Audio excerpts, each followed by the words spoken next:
Today I've got two lovely camcorders, the Sony Z90 and the Canon XF405. Look at them, tiny, they're both tiny little things. Canon's slightly heavier, but let's face it, you're not going to break your back filming with either of these. They're both 4K camcorders, different specs, professional XLR audio, just like you'd expect on this kind of pro kit. Let's start with the Sony. The first thing, there's no on-off button. Flip the screen out and it turns on. I love that feature, really good. It means you close the screen, bang, you can't forget to leave it on and drain your battery when you're out filming. Both these cameras, the exposure, if you set it up right, basically controlled by this little knob at the front, this little dial at the front, and buttons along here, slightly different on both cameras. They've both got nice bright touch screens, quite easy to use. I think the Canon relies slightly more heavily on that than the Sony does.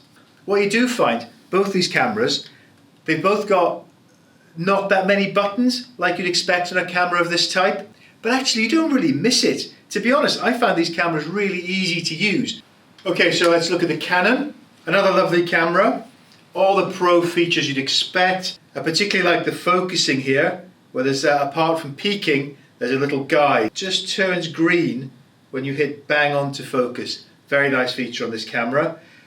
The one thing it lacks is broadcast specs. There's an update coming, so we'll hopefully get some more of that in that update.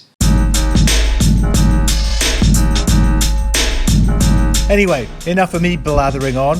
Let's put these cameras to the test. Both these cameras seem to knock out the background. But when you see them side by side, I think the Canon shades it.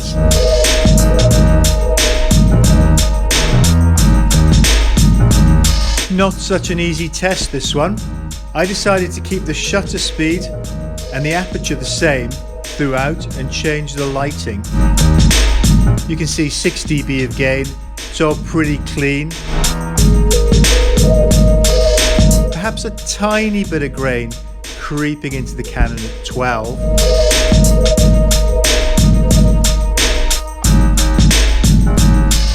And then progressively, as you dial up the gain, a little bit more grain creeping in on both cameras. It's pretty hard to separate these cameras under low light. The one thing I'd say is that on these settings, the Sony pictures are always coming out brighter. So you could dial down the gain on the Sony and therefore maybe get a slightly cleaner picture. But to be honest, there's not much to choose between them.